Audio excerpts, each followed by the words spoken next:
a música acontece no silêncio. A música, ela se projeta no nosso inconsciente. E é a esse inconsciente que eu estou me dirigindo.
Isaac Karabichevsky é um dos maestros mais cultuados da atualidade.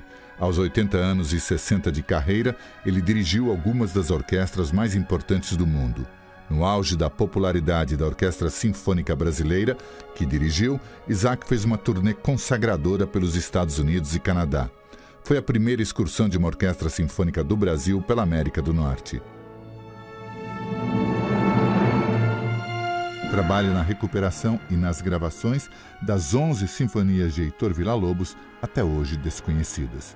No campo da militância, aproximou a música erudita das grandes multidões nos anos 70. Hoje, trabalha no aperfeiçoamento de jovens músicos da Orquestra de Heliópolis, uma comunidade carente da periferia de São Paulo. Artista, intelectual e educador. Um maestro completo.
Filho de imigrantes judeus russos, Isaac Karabichevsky nasceu em uma família musical. Seus pais moravam na Vila Mariana, em São Paulo, onde Isaac nasceu em 1934.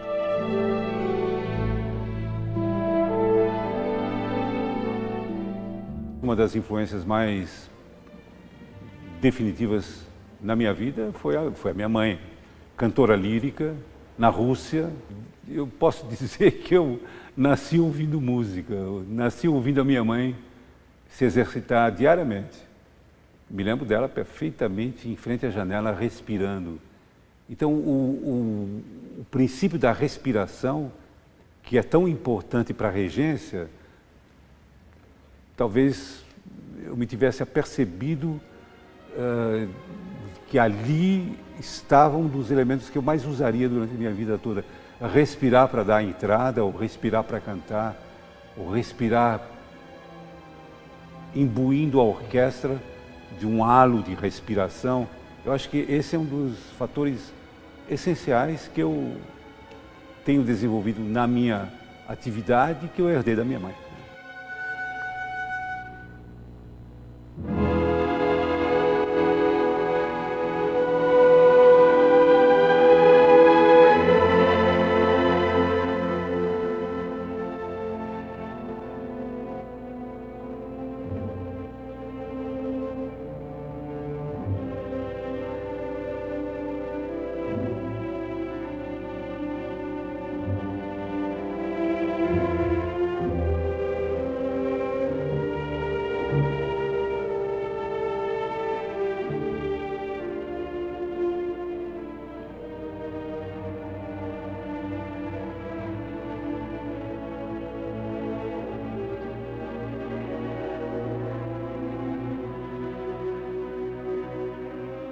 eu achava desde cedo, desde criança, aqui em São Paulo, em Vila Mariana, eu pegava aquelas folhazinhas que faziam pu, né? Dobrava assim na ponta e fazia pu, assim, bom, aquilo lá no fundo eu estava inconscientemente e casuisticamente pegando uma folha, soprando, e era o princípio da palheta do óboe. Eu acho que esse som pastoril sempre me encantou enquanto criança. Depois, mais tarde, quando eu ouvi o oboé, eu disse, esse é o meu instrumento, eu quero estudá-lo. E aí os meus pais compraram um oboé muito precário, francês, ainda me lembro, era um oboé da marca Loré, um oboé bem antigo. E eu comecei, jovem mesmo, a estudar aqui em São Paulo com o professor Walter Bianchi. O jovem Isaac seguia a carreira como oboísta. Durante 3 anos, ele tocou na Orquestra Sinfônica Juvenil do Museu de Arte de São Paulo, que na época, no início da década de 1950, ficava na Rua 7 de Abril, no centro da capital paulista.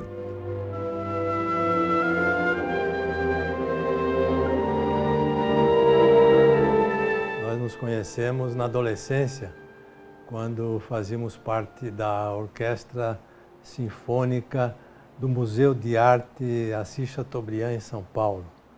Ele tocava óboe, eu tocava viola. E ali éramos colegas amadores, mas desde aquela época amantes da música, como somos até hoje, não é? Ele fazia do óboe a vida dele, e era muito intenso o trabalho dele com o instrumento, o apego dele com a música.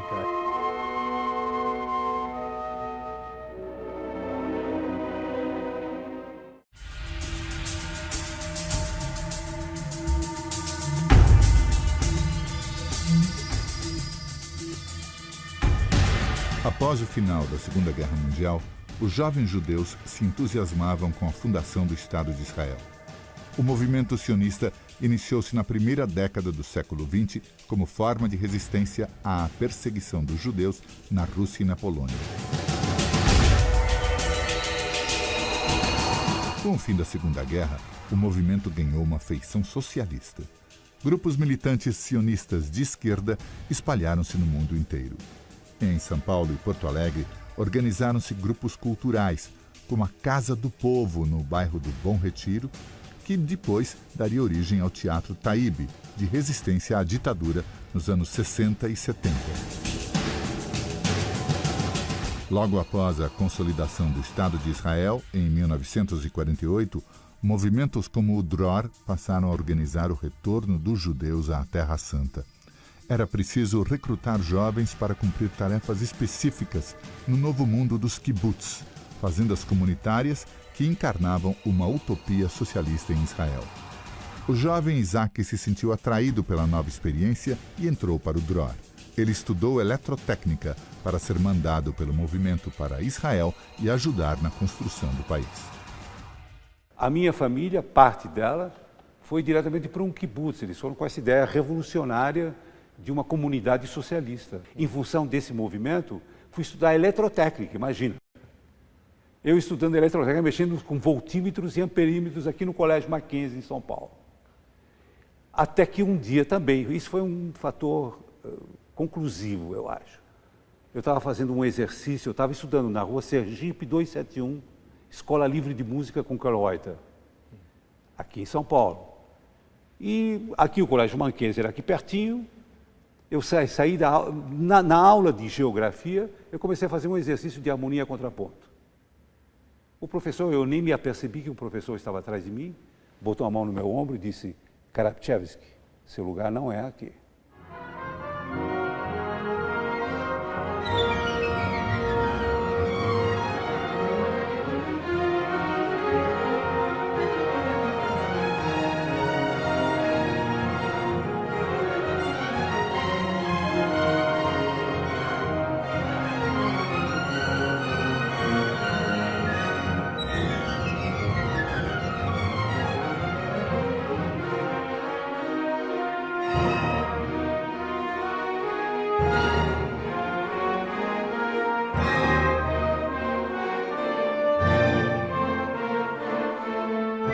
Mesmo quando se preparava para viajar a Israel, o jovem Isaac se dedicava ao estudo de música com o professor alemão Hans-Joachim Kohlreuter. Atrás do Colégio Mackenzie, na rua Sergipe, funcionava a Escola Livre de Música, fundada por Kohlreuter em 1948. Kohlreuter foi responsável pela formação de uma geração de grandes compositores e maestros da música brasileira, como Guerra Peixe, Cláudio Santoro, Marlos Nobre e Júlio Medalha. O maestro alemão agitou o meio musical e criou polêmicas quando apresentou aos alunos o dodecafonismo, o sistema de composição praticado pela vanguarda vienense, que encontrava resistência entre os músicos nacionalistas brasileiros. No início da década de 50, existiam muitas ações musicais no país. Uma delas se chamava Juventude Musical Brasileira, liderada pelo maestro Eleazar de Carvalho. Aqui nós temos um de cada nacionalidade, mas vamos chegar até aqui. Esse aqui é o jovem violoncelista, solista do domingo passado. Nome? Bi? B ou M? Bi. Então ele está dizendo que é bi. Bi. Bi, hein? Mi.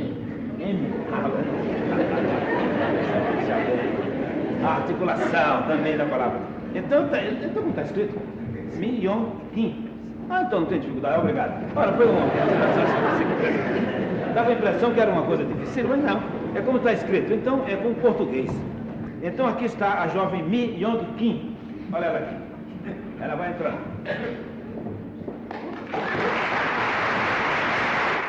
Ele reunia jovens instrumentistas, promovia concursos e escolhia os melhores talentos para participar de concertos. Em 1954, Isaac Karabichevsky venceu o concurso. Como prêmio, tocou com a Orquestra Sinfônica Brasileira sob a regência de Eleazar de Carvalho.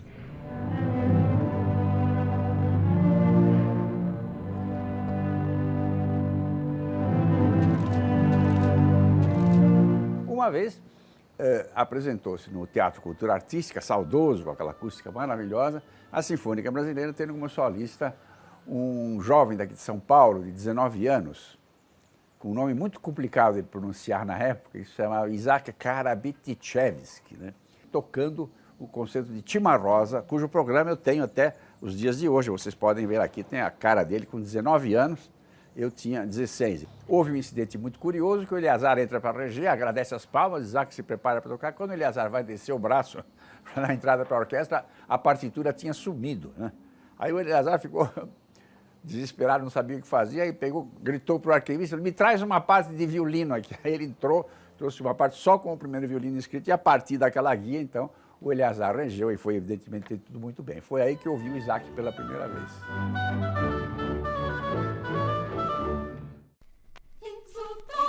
Apesar de ter abandonado o curso técnico, a ligação de Isaac com o movimento sionista Dror continuou.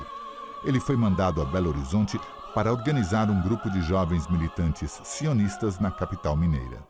Mas a música novamente interrompeu a sua ação política.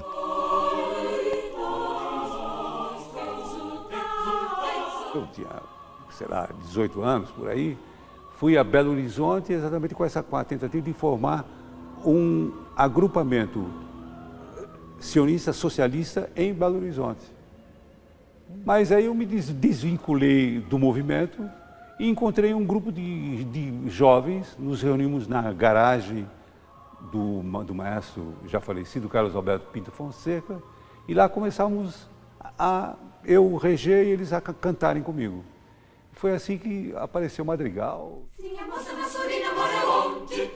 O Madrigal renascentista surgiu num momento em que Belo Horizonte, a capital mineira, também passava por transformações, promovidas pelo governador do estado de Minas Gerais, Juscelino Kubitschek.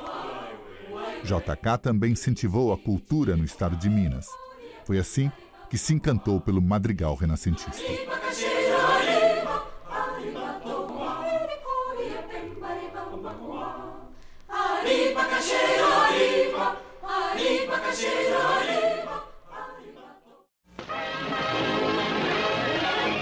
Quando JK assumiu a presidência do Brasil em 1955, O país tinha acabado de sair de um período conturbado na política nacional, com o suicídio do presidente Getúlio Vargas e a crise institucional que quase levou a um regime ditatorial.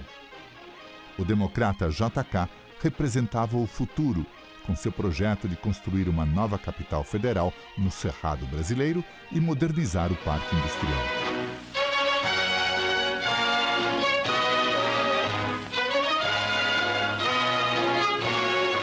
O marco da nova era do país ocorreu em 21 de abril de 1960. Depois de 1000 dias de obras, JK inaugurou a nova capital. O madrigal renascentista participou das cerimônias de inauguração. Eu me lembro perfeitamente, no ano de 1960, nós cantando na Praça dos Três Poderes.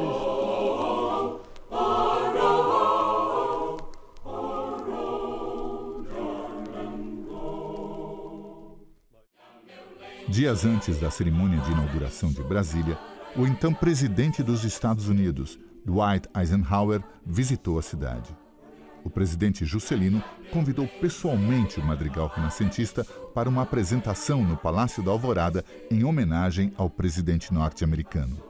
Juscelino admirava tanto o madrigal renascentista que apoiou as turnês do coral pela Europa e América do Sul.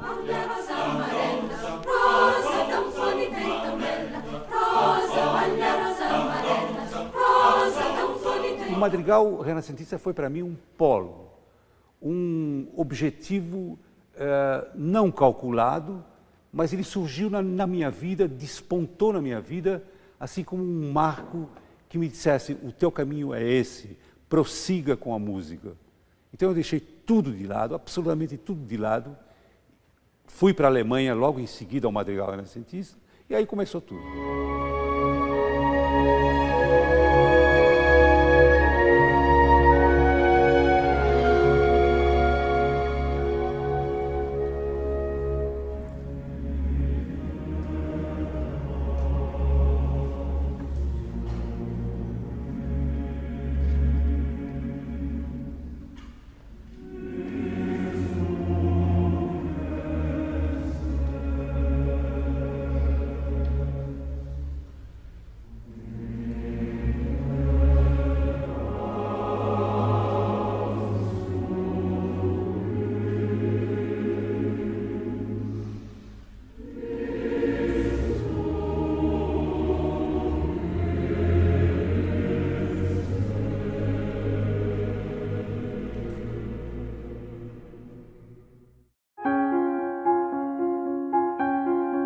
Aos 24 anos, o maestro ganhou uma bolsa do governo alemão para se aperfeiçoar em regência no Conservatório de Freiburg. A cidade está localizada no meio da Floresta Negra, com muitas universidades e uma vida cultural intensa. Onde eu estudei com professores espetaculares. Eu acho que, basicamente, eu encontrei uma Alemanha ainda muito consumida pelos efeitos da Segunda Guerra Mundial. Quando ele voltou da Alemanha, ainda estudando lá, ele disse: olha, em Freiburg, na Escola Superior de Música da Universidade, existe um professor fora do comum chamado Karl Utter. Você tem que estudar com ele. Passou algum tempo, então eu consegui algumas bolsas, umas ajudas de custo, uma coisa assim, e fui para a Alemanha. Prestei concurso nessa universidade, fiz o mesmo exame que ele tinha feito, entrei e fui estudar com o mesmo professor dele. E durante algum tempo, então, a gente foi colega nessa Universidade de Freiburg, compartilhávamos das mesmas atividades, íamos nos mesmos restaurantes, tomávamos café junto no mesmo cafezinho ali perto da própria escola. E ele se formou, então, no ano seguinte, e eu me formei na mesma academia 2 anos depois. Temos o mesmo diploma e tivemos o mesmo professor. A experiência alemã, mais do que a especialização em regência sinfônica, foi também um convívio com a parte sã da população. E todos os amigos que eu tive foram geniais, são amigos até hoje. Foram aqueles que me fizeram reconciliar com o povo alemão pós-Holocausto. Disciplinado, Isaac passava madrugadas estudando. Na prova final, o maestro regeu 2 obras de Mozart, Sinfonia em Sol Maior e a Missa da Coroação, e o Concerto para Violoncelo e Orquestra de Haydn. O Isaac havia feito um curso muito duro na Alemanha e muito disciplinado, né, que lhe deu uma formação bastante sólida, não só no repertório, mas também no conhecimento da história da música, da estrutura das peças, o que é muito importante para um maestro para poder interpretá-las adequadamente.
De volta ao Brasil em 1962, o maestro criou o coro da Rádio MEC e a Sinfonieta da Rádio Roquete Pinto, no Rio de Janeiro. Nos anos JK, a cidade havia se tornado um grande centro de renovação musical e cultural. Jovens músicos como Tom Jobim, João Gilberto, Roberto Menescal, Carlos Lira tinham criado a bossa nova, um gênero que inovava o samba por influência do jazz de vanguarda. Você com a sua música esqueceu o principal. Vinícius de Moraes e Tom Jobim, como Isaac, também aluno de Kallreuter, escreveram um dos maiores sucessos da música brasileira, Garota de Ipanema. Olha que coisa mais linda, mais cheia de graça, ela menina que vem e que passa, num doce balanço, caminho do mar. O público jovem de classe média adorava a bossa nova. E a bossa ajudou a adiar o impacto do rock and roll sobre os jovens no Brasil. Tom, Vinícius e seus fãs também adoravam e se inspiravam na música clássica.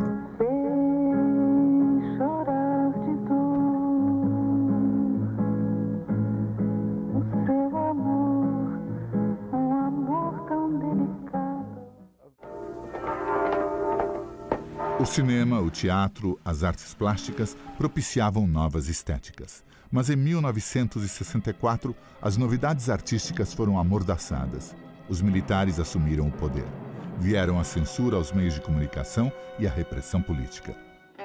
Mas o mundo da música clássica parecia pairar acima das conturbações políticas. A convite do então ministro da Fazenda, Otávio Bulhões, Isaac se tornou assistente do maestro Eleazar de Carvalho na Orquestra Sinfônica Brasileira. Ele era um dos assistentes preferidos do Eleazar de Carvalho. Eleazar parece que punha muito entusiasmo no trabalho que o Isaac estava apresentando.